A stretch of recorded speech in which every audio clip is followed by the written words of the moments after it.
All right. Well, guys, it's cold and I'm standing where my boat should be. We're going to talk about that here in a second, but this video is just going to really be kind of all over the place. Going to just talk about random stuff that's going to go on for this year, talk about stuff that I'm doing to my truck right now, and just kind of fly by the seat of our pants. But yeah, my boat should be here and it's not. We're going to get to the bottom of this. We're going to find somebody to blame, let me tell you. All right, guys, thanks for stopping in on this video. Like I said, just going to be a very straightforward, nothing fancy to this video, just kind of doing different things. Going to talk about my upcoming season. First and foremost, where's my boat? There's somebody to blame. 6 weeks without a boat, guys. And let me tell you, the one person to blame is this guy right here. I'm the one that hit the stupid curb, but it really shouldn't have taken 6 weeks to fix. That's been kind of a stupid point in itself that it's taken so long. It is how it is. The dealership that I took it to, the trailer dealership that I took it to, they dropped the ball. I told them day one when I dropped it off, I said, call Weedas, they can get you the part that they need. 2 weeks go by, I leave for a week and then come back and it's almost 2 weeks at that time. And it's like, well, we got in touch with Skeeter and we couldn't get them to sell it to us directly. And well, did you call the dealer that I told you to call? No, we called all these dealers around and they won't sell.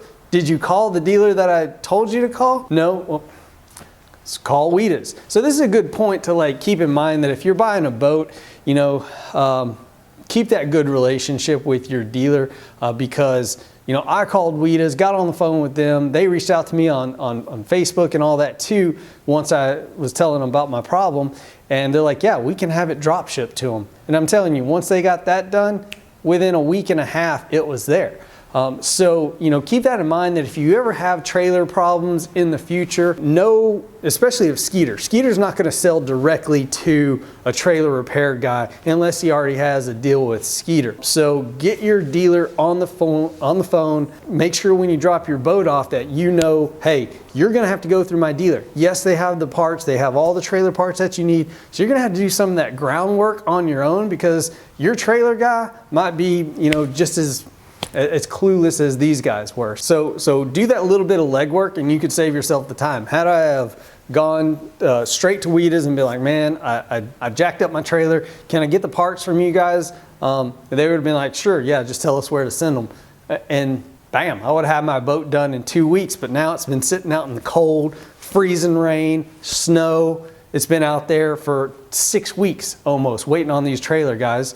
So that's where my boat's at. Again, the only person to blame at the end of the day is me because I hit the stupid curb.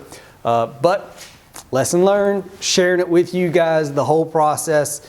Any questions about that, drop them down below. And let's get to doing stuff on the truck. All right. So I got some pretty awesome, great Torklift products to go on my truck.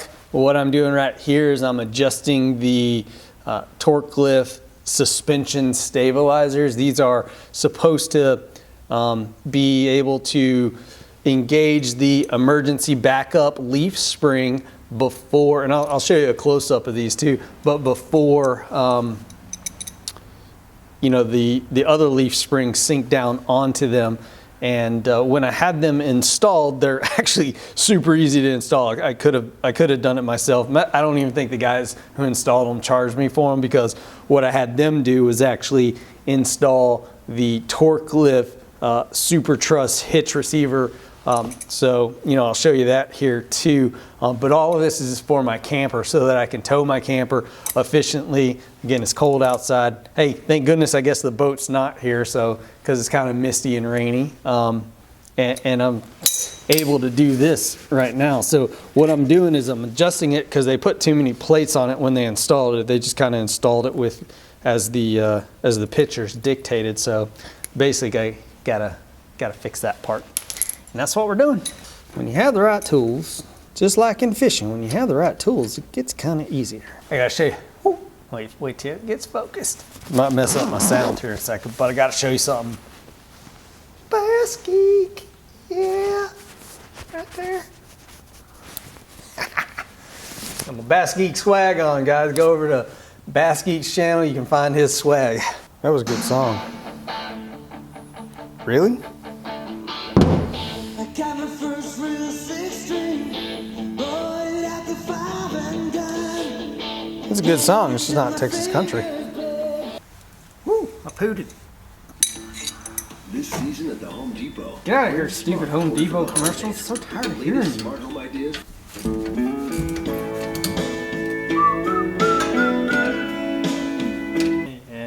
Yeah. We ain't trying to hear that right now. There's a good song. About what you don't know, that's again to learn as you go. Move that little guy right there. One of the things I wanted to talk to you guys about was kind of my upcoming plans for this year, which are going to include multiple divisions of BFLs. I decided this year to stop with the AVAs that I was doing.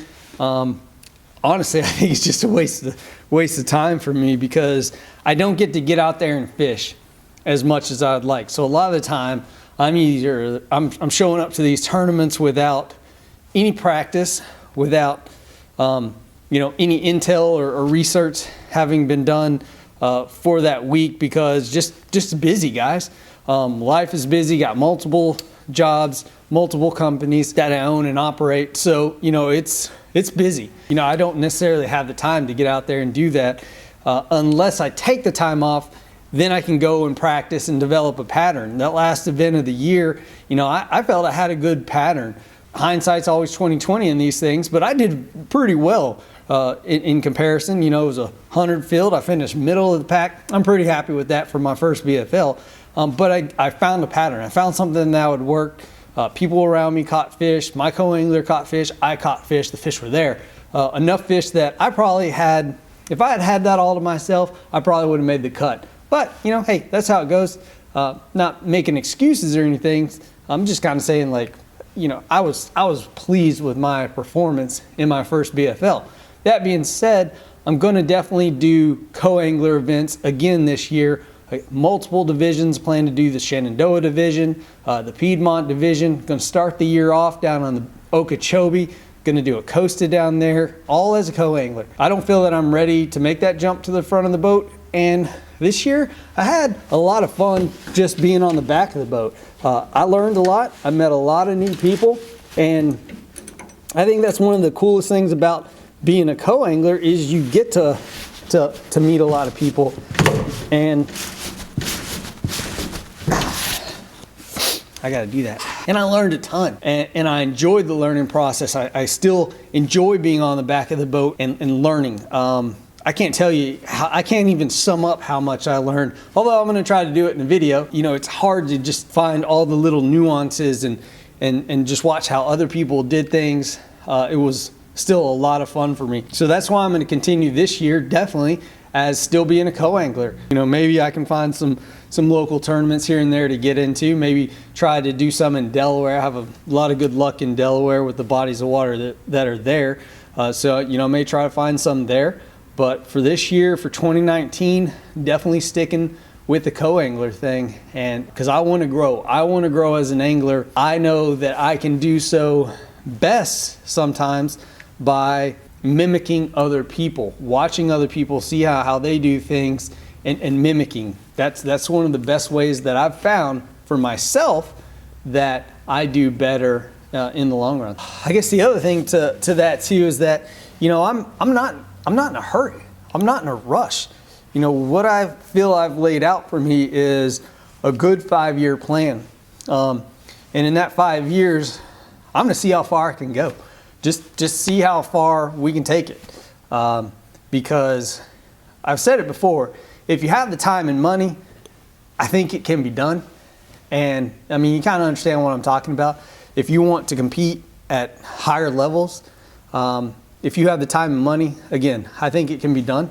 And it ain't easy, by all means. I'm fine with failure. Actually, no, I'm not. I don't want to fail.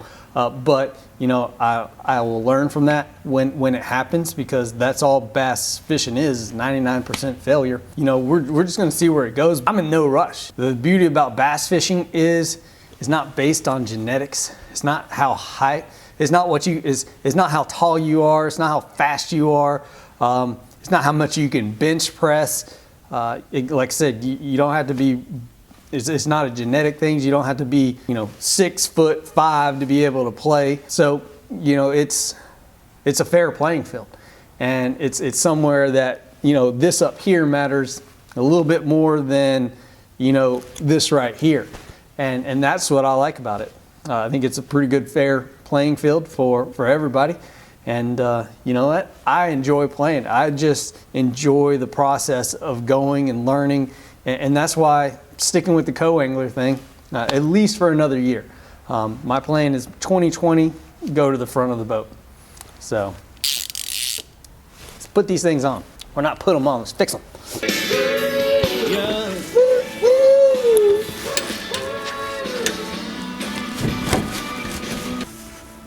I'm just trying to be a father, raise a daughter and a son, be a lover to their mother. All right guys, so there you can see that I've got kind of the Torklift suspension stabilizer in there, and that's all it does take to operate this thing right there. You just kind of twist it in, twist it out, and again, this is going to help with sway. This is going to help with leveling out my ride, because I'm putting a lot of weight on this. This is a 2,000 pound camper, and then once you add people, once you add gear, once you add food and coolers and, you know, lawn chairs and clothing and all your wife's cosmetics to go along with that, again, you're weighting down the truck, and these are major considerations that no one, you know, especially in the fishing industry, talks about. But you're also putting a tongue weight on your hitch that's 500 pounds. Which is your, you know, 10% of what your trailer is, because your trailer is going to run about 5,000 pounds plus or minus. Not just a trailer, that's your trailer and boat combo. But so that's why you need to think about these things for the life of your truck and everything. And that's why I'm doing this right now in the off season, really getting this ready to go. But I'll show you what happens later with the camper. I'll do kind of a before and after test with these on the camper. Let's get to the next thing. Bam. All right, here's my my old hitch receiver right there, and it's actually even got some Torklift products on it already. Right here at the end, had to get new Torklift products for the super hitch, but let me show you the super hitch.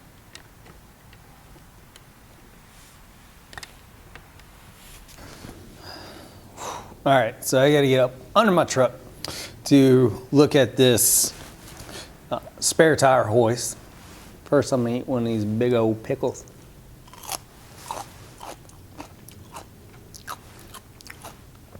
Oh, let's go to the size of this thing. Here, it goes.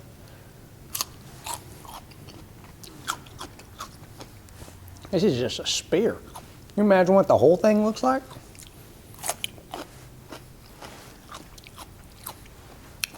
Good pickle though. Real good pickle. Give me some pickle. Get some pickle here after a second. Oh, I'm gonna need both these. I have no idea what I expect to see up under here. All right, got a couple bolts. Not like looking up and just getting.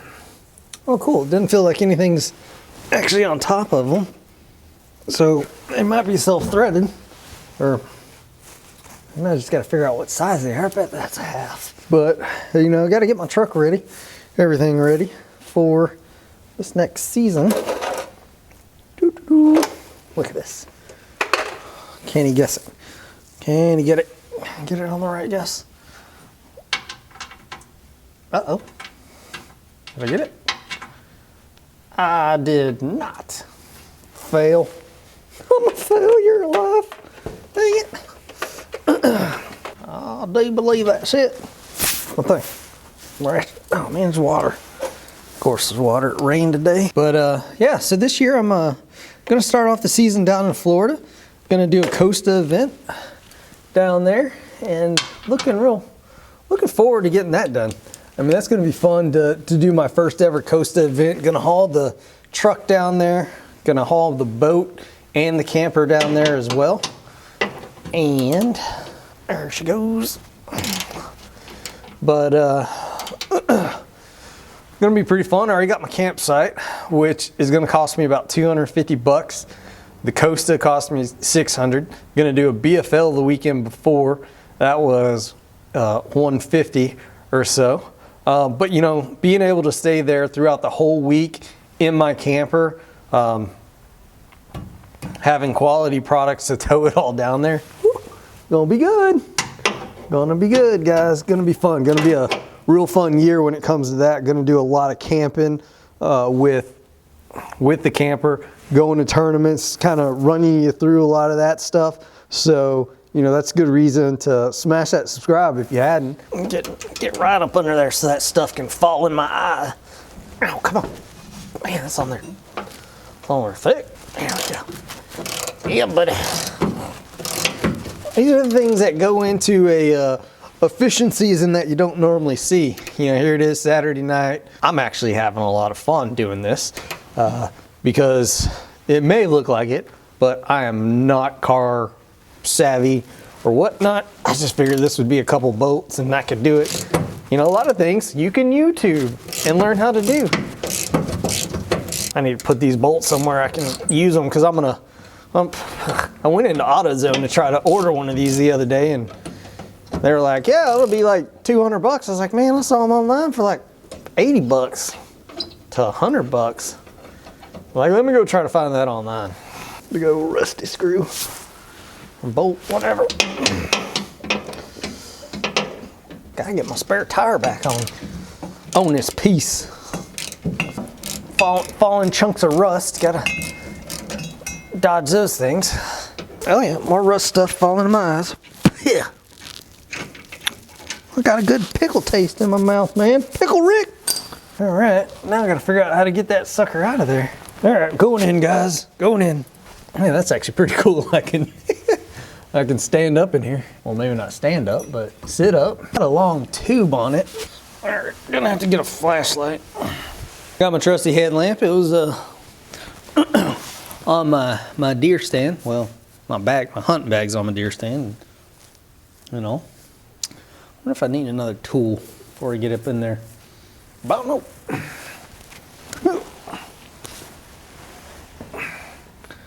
Alrighty. Oh, look at there, I can see. Should have done that the first time, idiot. That's my word for idiot. We say that, idiot. Daggum, idiot. Okay, yeah. Looks like it's got a little pop. Alright, switching sides. Switching sides. One side seems to want to let go, but this other side doesn't. It's the same thing. There it is. Oop. Oop-de-oop. Oop-de-freaking oop. Look at that. A little pipe. A little pipe that comes with it. Keep that around. Probably gonna need that again. All right. Let's take that through the top there.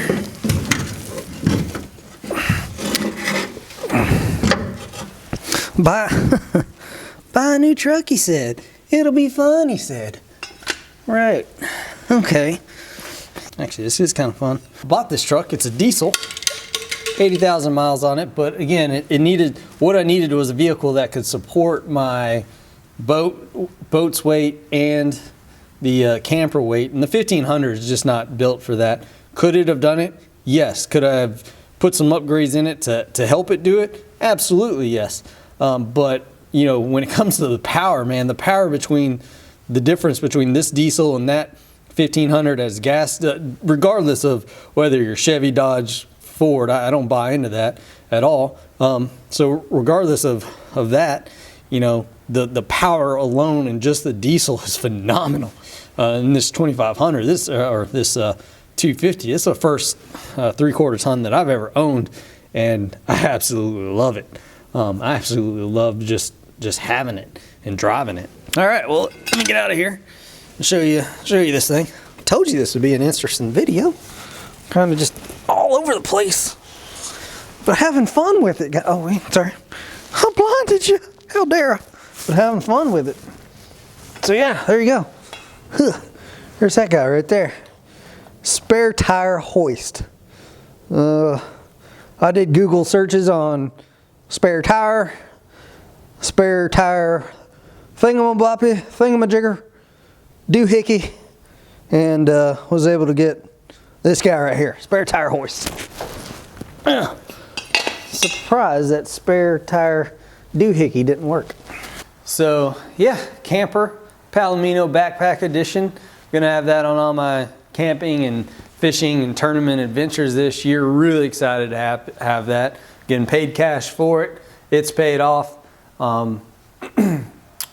What else can I say about it? It's really nice on the inside. So be on the lookout for kind of like a introductory tour to that. I'm still learning how to work all the things in there. Matter of fact, I've never used the water system inside of there yet. Granted, because it's cold right now, I'm actually probably going to winterize it, even though we're going to do some winter camping this next weekend. So before I go, I'm going to show you kind of what the super hitch looks like installed with the super truss to go along with it. And, you know, show you, again, these are all Torklift products that I put on my truck. Very happy with them. I've got Torklift fast guns that fasten the camper to the truck. I'll do a complete, like, you know, everything once again, talking about all these great products that I have on the camper and the truck combined, and what will allow me to be able to tow this thing great distances all the way down to Florida, you know, and not worry about it one bit back there. I don't want to be like, man, hopefully that thing's holding, etc. No, everything's going to be doing perfectly okay, especially with all these Torklift products. Got a 7-way pigtail splitter, or whatever you want to call it, a 7-way pin splitter that splits to my boat, splits to the camper, runs lights on both of them. Not a Torklift product, just something I bought so that I could do this. Let's get down here and let me just show you kind of what this thing looks like all installed real fast. Pick this bad boy up. Whoa. This thing probably weighs about 40 pounds right there. This is the super truss right here, extension. You can see that it's double there. Again, this thing's about 40 pounds. Max tongue weight for this guy. So on a single one of these, it looks like probably, that's exactly what it's probably saying there. For a single one of these, the max trailer tongue weight is 750 pounds. But when you combine them, you've got a 1,400 pound capacity, I believe. Don't quote me. Trailer weight capacity for this thing. It has 2 on there, and it said one is 7,500, which all your bass boats should be under that, or 14,000. So, there you go. Let's put this thing on there and show you kind of what it looks like. All right. So, if I'm not mistaken, one goes on top and the other goes on bottom. That's kind of a joke because there's one up top and one up bottom. Oh, little humor there for you in the video. He does it all, folks. He does it all. Oh, get on. There it goes. Okay, so you just seat it all the way back there. But man, look at that. And I guess to give you some perspective too, you know, there's going to be hitch right there, which I got over there. But let's pull the tailgate down. You can kind of see that and see how it's still extending past the tailgate, and the camper will be sitting up here and the camper will ride above it. So it's perfect length. I think that's the 24-inch. So I already know it's going to work perfectly. And that thing is stout. Look at this. Well, you know, again, trailer tongue weight is going to be about 500 pounds. Basically 10% of your trailer weight, 10 to 15%. Good estimation. Of course, it's going to hold a little fat guy like myself. Try not to trip over that as I step back. That'd be hilarious. And it would have gone in the video had I done it, but I done it. done and done it. Yeah, so there you go, guys. That's kind of what I've got planned for this next season as far as tournaments, products that I'm definitely going to be using a lot of and talking a lot about. You'll see me mention Torklift a lot. The camper, talking about the camper and going through that. Something that I wanted to buy. I can actually raise it up and down inside of my garage. My garage is tall enough to do that. One of the reasons I bought this or built this garage in this manner was because I wanted it to be able to incorporate, you know, a decent sized RV if I wanted it to, or a center console boat. Because I live in this area, you know, the area that I live in is dominated by center consoles, and make the resale value of a garage that can accommodate a center console. So that's why I built it this high. And you know, as you can see, I'm going to store my truck camper in there, and you know, we're having a blast in that thing, guys. If it's something that you're considering, consider the Palomino. They got great amenities inside, everything that you need. It's really nice. And the price tag's really great on them. But that's all I can say about them for now. But for this video, guys, thanks for watching. I know it's kind of been a little bit all over the place and kind of quirky and all, but I hope you enjoyed that. I hope it was just, again, something different. Maybe you learned something. Maybe you just enjoyed watching me fiddle around with stuff in my garage on a Saturday night. Probably put this up exactly tomorrow. So, you know, guys, be looking for some more content coming your way here pretty soon. As it gets colder, I tend to produce a lot more. Tend to have a lot of inside time. So, you know, stay tuned for that. As always, please like, comment, share, subscribe. Y'all have a good one.